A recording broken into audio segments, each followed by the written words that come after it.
আসসালামু আলাইকুম। আমি কিছুক্ষণ আগেই ভিডিও বানিয়েছিলাম, আগের ভিডিও যেটা, ওইটাতে আমি অলমোস্ট রামপুরার রাস্তাটা দেখিয়েছি। তো আফতাবনগরের গেট পর্যন্ত আমি দেখাতে চেয়েছিলাম, তারপরে এটা করতে চেয়েছিলাম ভিডিওটা। যাই হোক, আমি আফতাবনগরের গেটটা পার হয়ে গেছি। হ্যাঁ, পার হয়ে যাওয়ার পরে আমি এখন এই ভিডিওটা প্লে করলাম।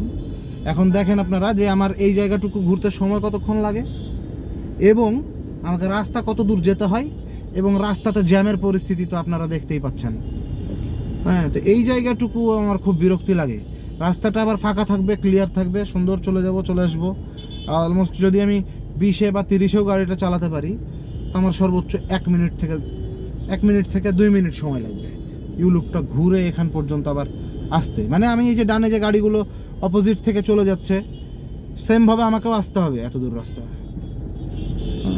তো আমার এই যে গাড়িটা এখন পার হলো, এই গাড়িটার কাছে আমি যদি এখন এখান থেকে যাই আর ফাঁকা যদি থাকে, সর্বোচ্চ 1 থেকে 2 মিনিট সময় লাগবে। 2 মিনিট লাগবে না, 1 মিনিটই লাগবে। অথচ আমাকে এখানে 10 মিনিট, 15 মিনিট, কোনো ক্ষেত্রে আধা ঘন্টা, 1 ঘন্টা, 2 ঘন্টা পর্যন্ত এই জ্যামটুকুতে পড়ে থাকতে হয়। আর কি দুঃখের কথা বলবো, 2 মিনিট কোথায়, 2 ঘন্টা কোথায়। জীবন ছোট্ট, সময় ছোট্ট, আর সেই ছোট্ট জীবনের ছোট্ট সময় থেকে এভাবে সময় জ্যামের মধ্যে নষ্ট। তো আমার জন্য একটু ভালো হয়েছে, সময়টা নষ্ট না করে এই যে ভিডিও বানাচ্ছি, একা একা বক বক করছি, আপনাদেরকে দেখার ব্যবস্থা করে দিচ্ছি। আসলে ব্যবস্থা করার আমি কেউ না, সব কিছুই যা হচ্ছে আল্লাহ তাআলা করছে। তবে আমি চেষ্টা করি একটু যে ভিডিও যদি করতে পারি সময়টাও কাজে লাগবে।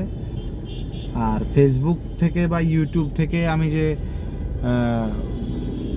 অনেক বেশি কিছু করে ফেলবো, এটা আমি জানি যে করতে পারবো না, তবে চেষ্টা করতেও তো বারণ নাই। আমি কোনো একটা ভিডিওতে দেখেছিলাম যে বলে যে টার্গেট এরকম নেন যে আপনি 365 দিনে টোটাল 365টা ভিডিও আপলোড দিবেন আপনি ইউটিউবে।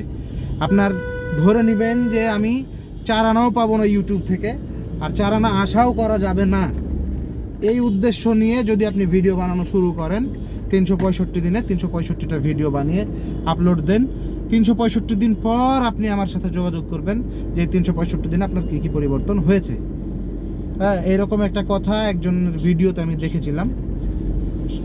তো এটা দেখেও মোটিভেট হয়েছিলাম। আরও বহু মানুষজন বলছে যে স্ক্রলের জগৎ, সবাই স্ক্রোল করতে করতে সময় নষ্ট করছে, তো আপনি ভিডিও বানিয়ে আপলোড দেন, দিয়ে সময়টা কাজে লাগান, এই সেই হাবি জাবি অনেকে অনেক কথা বল। আরে বাবা, এর মধ্যে আবার দেখছি একজন বাইক নিয়ে একদম সাঁ করে ইউলুপটা ঘুরে গেল, ঘুরে চলে গেল।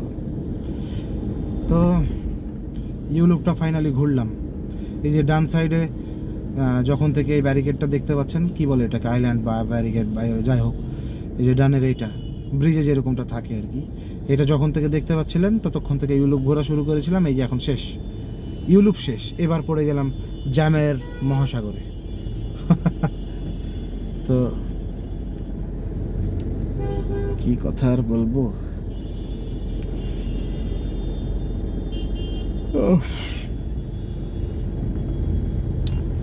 তাহলে এইরকম যদি অবস্থা হয়, কার ভালো লাগবে এই ইউলুপটা ঘুরতে। আর এই যে দেখেন, রিক্সা নিয়ে ঢুকে পড়লে যে সিএনজিও চান্স নিচ্ছে, ওকে চান্স দিলে ও নিজেও চান্স নিয়ে নেবে। তো আমি এত চান্স না দিয়ে আমি বামের রাস্তা দিয়ে চলে যাই। এই যে দেখেন জোর করে ও ঢুকবে, সিএনজিটা মাথা ঢুকে দিয়েছিল ও বের হবে বলে। আমি যদি আগে থেকে একটু বামে না নিতাম, জোর করে ও ঢুকতো আর আমাকে জায়গা দিতে হতো, কিচ্ছু করার নেই। এই জায়গাতে আমরা যারা গাড়ি নিয়ে চলাচল করি, আমরা অসহায়।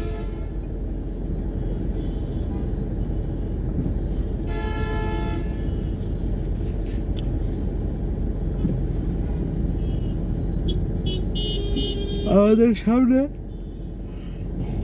ব্র্যাক ইউনিভার্সিটি, আর এই ব্র্যাক ইউনিভার্সিটিতে দিনের বেলায় খুব ভালো লাগে, মনে হয় যে কোনো একটা আস্ত পাহাড় দাঁড়িয়ে আছে। কি কারণে পাহাড়ের মতো লাগে, যে ব্র্যাক ইউনিভার্সিটির যে ওয়ালটা পুরাটাতেই ঘাস লাগানো, নাকি পাতাবাহারের কোনো গাছ লাগানো জানি না, পুরাটাই সবুজ করে গাছ দিয়ে ঘেরা, মানে গাছ পুরাটাতেই ওয়ালটা। যার ফলে মনে হয় যে পাহাড়ের মতো, পাহাড় যেমন সবুজ দিয়ে ঘেরা থাকে ওই রকম। এই যে ডানে উঁচুর দিকে যে টবের মতো হয়ে কয়েকটা লাইট জ্বলছে ডান সাইডে কোনায়, ওটা ব্র্যাক ইউনিভার্সিটির লাইট, কোনো একটা ভবনের।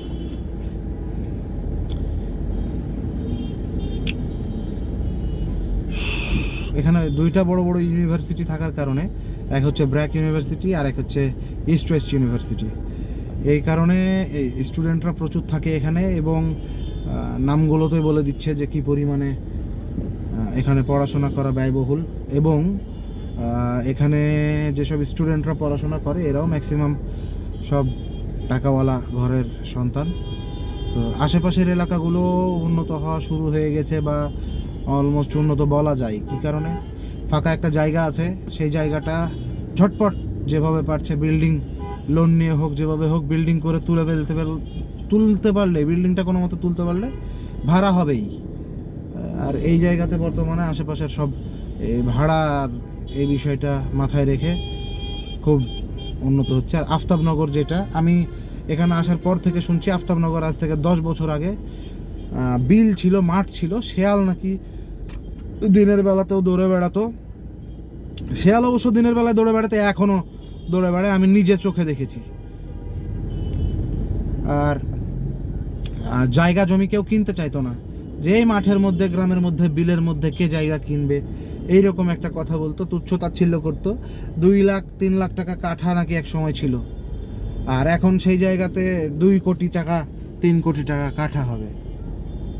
আমি মাটির হিসাব কম বুঝি, তবে আমি অনুমান যেটা করছি, আশা করি যে খুব একটা কম বেশি হবেও না।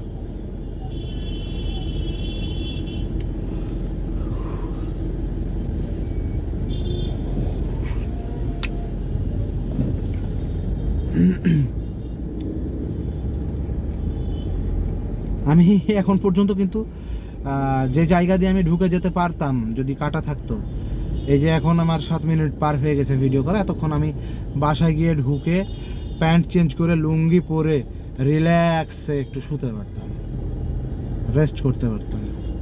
সেইটা হলো না।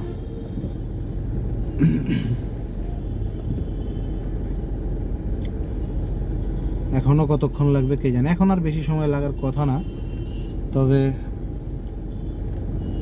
1 মিনিটের রাস্তায় 10 মিনিট লাগা, তার মানে এটাও তো অনেক বড় বিষয়। প্লাস যারা গাড়ি চালাতে পারে এবং চালায়, এবং ঢাকা শহরের বুকে গাড়ি চালায়, তারা বুঝতে পারবে যে ঢাকাতে গাড়ি চালানো মানে ব্রেন কতটুকু অ্যাক্টিভ থাকা লাগে, প্লাস হাত পা কান, এমনকি একটা ড্রাইভারের নাক মুখ চোখ সব কিছু সবসময় অ্যাক্টিভ থাকা লাগবে।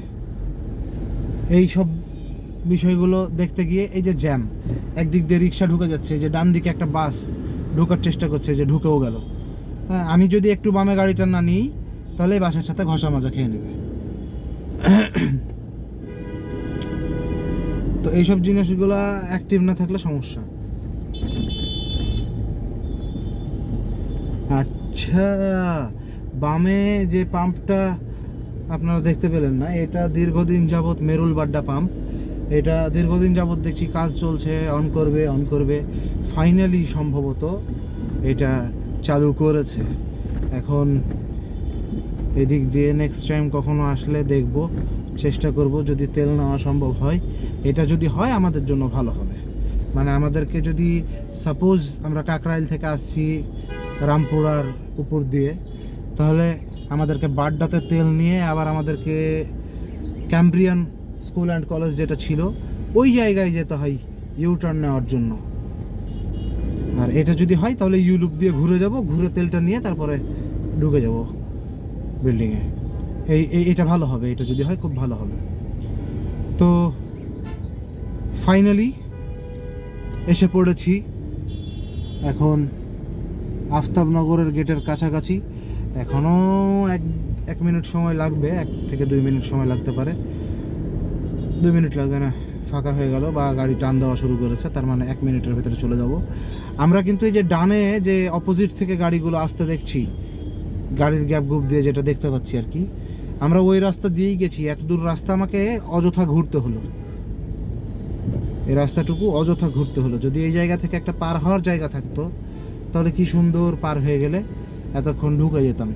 আর যদি ইউলুপ ঘুরতে গেলাম, ইউলুপের রাস্তাটা যদি এরকম না হয়ে ক্লিয়ার থাকতো, রাস্তাটা সুন্দরভাবে চলে যেতাম, ইউটার্ন নিতাম, চলে এসে আমি আফতাবনগর গেটে ঢুকে যেতাম। সরকারের তরফ থেকে এই ব্যবস্থাপনার উদ্দেশ্য হচ্ছে এইটাই যে ইউলুপটা তার বেশি দূরে না, ঘুরবে, চলে আসবে, ঢুকে যাবে। কিন্তু রাস্তার এই পরিস্থিতির কারণে সম্ভব না। এখানে কিছু কথা থাকে, আমার আগেই আমি মাফ চেয়ে নিই আপনাদের কাছে, যে এই কথা যদি কারো খারাপ লেগে যায় তো আমাকে ক্ষমার দৃষ্টিতে দেখবেন। আসলে বড় বড় কর্মকর্তা যারা আছে, বড় বড় পজিশনের মানুষ যারা আছে, যেমন প্রধানমন্ত্রীর কথা যদি বলি, আমাদের প্রাইম মিনিস্টার যখন এই রাস্তা দিয়ে আসবে, উনি চুল পরিমাণ বুঝতে পারবে না যে এই রাস্তাটা বাকি সময়গুলো কেমনভাবে থাকে। এর কারণটা কি? প্রোটোকল নিয়ে আসবে, যে আগে রাস্তা থেকে ক্লিয়ার করবে, পুলিশ, সার্জেন্ট, আরও ট্রাফিক পুলিশ যা আছে, অন্যান্য বাহিনীগুলো সবাই এসে আগে আগে রাস্তাগুলোকে ক্লিয়ার করে একদম ফাঁকা হয়ে থাকবে, আর ওনার গাড়ি নিয়ে শাঁ করে সামনে দিয়ে চলে যাবে। উনি বুঝতেই পারবে না যে এই জায়গাতে সাধারণ জনগণ কি ফেস করে। ওনার বোঝার কোনো সুযোগই নাই, বুঝতে দেওয়ার কোনো সুযোগ নাই। তো বড় এরকম পর্যায়ে জীবনেও যাবে না আমার ভিডিওটা। তবে যদি যেয়ে থাকে তো স্যার আপনাদের কাছে হাতে পায়ে ধরে রিকোয়েস্ট করি, আমাদের সুবিধার্থে অ্যাটলিস্ট এইসব জিনিসগুলো একটু মাথায় রেখে কোনো সিদ্ধান্ত নিয়েন। আর এআই ক্যামেরা লাগানোর পর বেশ কিছু জায়গায় দেখছি যে খুব ভালোই হয়েছে, মানুষজন ফাঁকা, রাস্তা ফাঁকা, অনায়াসে চলে যেতে পারবে। কিন্তু সেই জায়গাতেও ব্রেক করে থেমে থাকছে, রুলস অনুযায়ী চলছে। অতএব যদি ট্রাফিক পুলিশ দিয়ে না হয় তো এআই ক্যামেরা দিয়েই হোক, কিন্তু হোক তো আমাদের জন্য ভালো হবে। 1 মিনিটের রাস্তাতে এই যে 12 মিনিট 13 মিনিট সময় লাগবে না। আর এটা শুধু আমার গল্প না, এটা ঢাকা শহরে যারা চলাচল করে 80% 90% মানুষ এই কথাটা, মানে এই বিষয়টা ভোগান্তি। কিন্তু কেউ হয়তো মুখ খোলে, কেউ খোলে না, কেউ ভিডিও মানে আপলোড দেয় আমার মতো, কিন্তু ভাইরাল হয় না। আবার কেউ আছে যারা এইসব বিষয় নিয়ে ভিডিও বানায় না, এড়িয়ে চলে। তো টোটালের উপরে বিষয়টা এটাই। তো ফাইনালি আমি চলে এসেছি ওয়াহিদা ভবন। এখন আমি আর ভিডিও করছি না, ভিডিওটা আচ্ছা উপরে উঠে তারপরে অফ করি।